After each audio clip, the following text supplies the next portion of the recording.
Dear friends, I think all of you are very fine. Today we are going to discuss about the memory.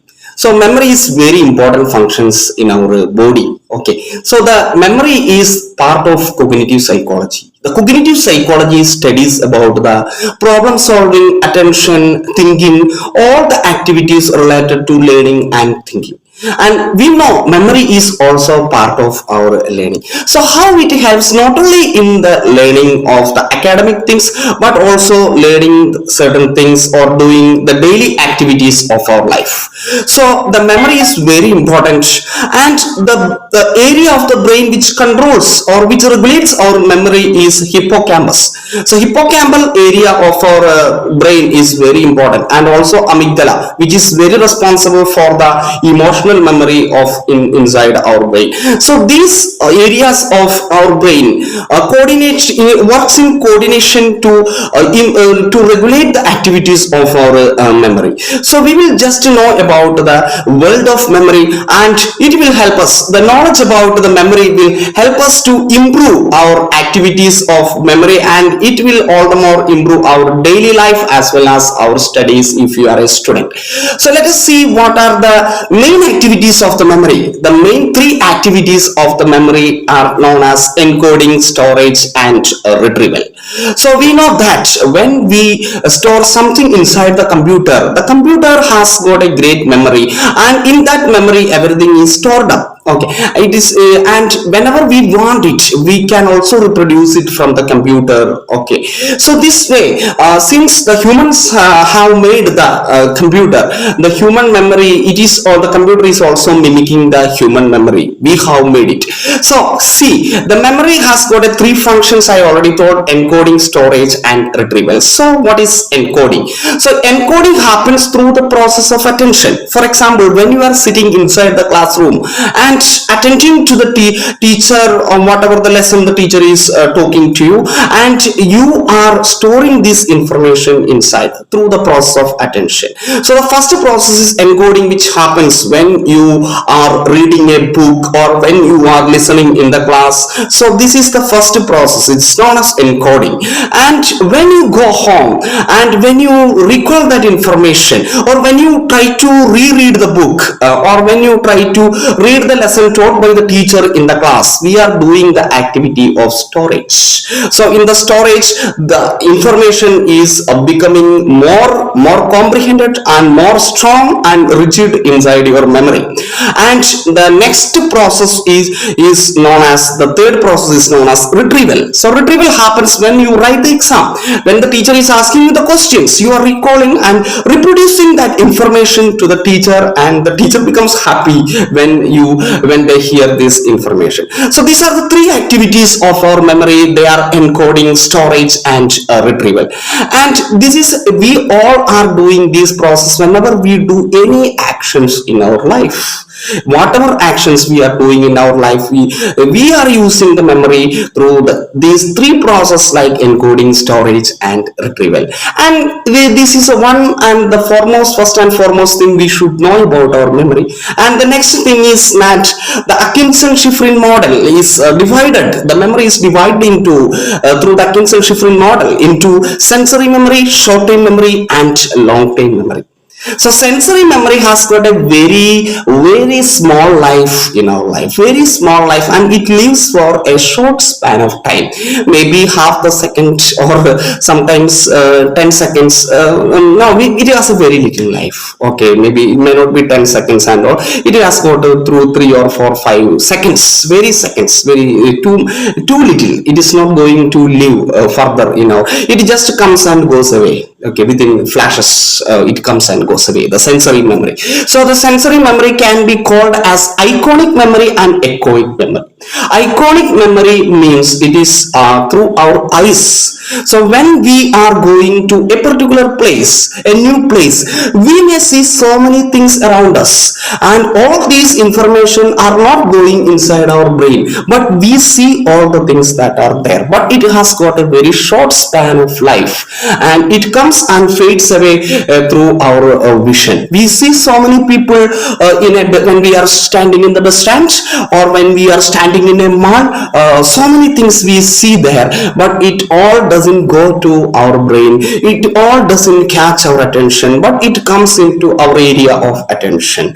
So this is known as sensory memory, especially the iconic memory. It takes the information inside. The next one is the echoic memory. It is through the ears, the sounds, the different kind of sounds we are hearing when we are sitting in the classroom or when we are in the mall, in a marketplace. Different kind of things are coming into our ears, but everything is not going inside our ears. So it has got a very short life. It is never going into our brain, but it dies away with our seeing or with our hearing itself. It is known as the sensory memory. The next level of memory is known as the short-term memory. The short-term memory has got more life for as to say 30 seconds or even more than that, and it lives for a little longer time in our memory. So whatever the teacher is talking to us in the class, it is going to our going and it is going to be stuck in our mind or in our brain for a little amount of time. But unless and until we read and rehearse it, it is not going in deeply into our mind. So here the short-term memory is working. So whatever we are doing, the short-term memory is also processing this information, and when we are rereading and when we are rehearsing it again and again, it goes to the long-term memory, which is the third level of memory. Once the information we are studying is going to the long-term memory, we are never going to forget it. So the long-term memory also we can divide into many types, like episodic memory. For example, the life events which have happened in our life, different kind of events which give us happiness, which give us also sadness. All these events maybe which happened in the past, in the long past, in our childhood also comes to our mind, incident by incident. It is an example for a long-term memory which is known as episodic memory. We remember through episodic memory. So are you riding a car or are you riding a bike? So if you are riding a bike or car, you are just taking it. Now, if you are an expert, you are just taking it and you do it or riding. You are not worrying about the clutch, gear changing or catching the brake and all those things. Why? Because it is already there in your long-term memory. Your long-term memory has stored all this information mechanically already, and this kind of memory, long-term memory, is known as the procedural memory. And there is also another type of memory. So every information you remember through the meaning. For example, the Dandi Yatra done by the Mahatma Gandhi, you remember because you have studied it by connecting it to the freedom or independence of India. And this way, meaning related studies also is there in our long-term memory, which we have connected through the meaning or through some kind of incident and we studied. And this memory is known as the semantic memory. And there is also another part of memory, long-term memory, which is known as the declarative memory, where we are storing all the general knowledge and things like that. When we are writing a PSC exam or something, the declarative memory is helping you to process this information of the general knowledge and things like that. So there are different ways our memory is functioning. Okay, so this kind of it's a world. Memory is a world which we should know, and how it functions and how it regulates our behavior and things like that. And we should be able to improve our memory also. Some of the things we should know about the memory is that how we are remembering the things. For example, the numbers. So the limit of a person to remember the numbers is 7 digits only. A person can remember only the 7 digits. It is known as the magical number 7. Why? Because only up to the 7 digits only a person can remember. But you may get a confusion. Why we are able remembering our phone number is 10 digits and we are able to remember that? Because we remember it not at a stretch like 1, 2, 3, 4, 5, 6. Not at a stretch. But you are remembering it by 2 pairs. Okay, for example, I say my phone number, I say 8943060095.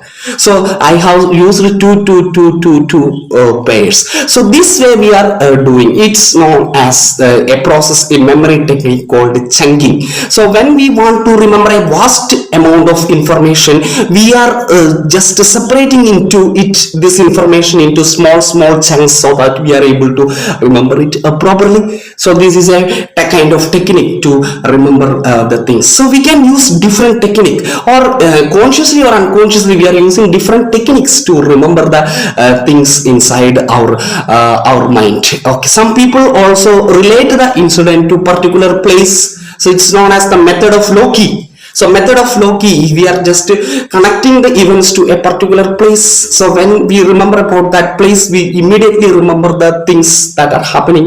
So this connecting things to locations and things like that. So there are different techniques we can use to remember the things. The first letter technique, for example, Vibgyor. Okay, the rainbow, the 7 colors of rainbow we are able to remember through the word Vibgyor. So these kind of techniques help us to improve our memory skills and things like that. So let us try to improve our memory by using the different techniques, and even the meditation also can help us to improve our memory capacities. So let us use different techniques to improve our memory and try to know more about our memory, especially the aware about encoding, storage and retrieval and things like that, and improve our memory every day. Thank you, dear friends.